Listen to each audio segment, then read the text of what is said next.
чудодейственное исцеление. Я исцелилась от 6-месячного изнурительного заболевания.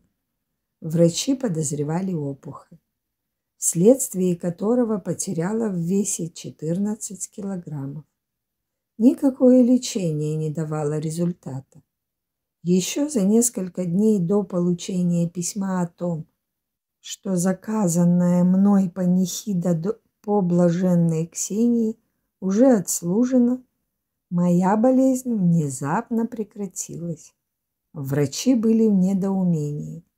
Были сделаны все лабораторные рентгеновские исследования, в результате которых опухоль не была обнаружена.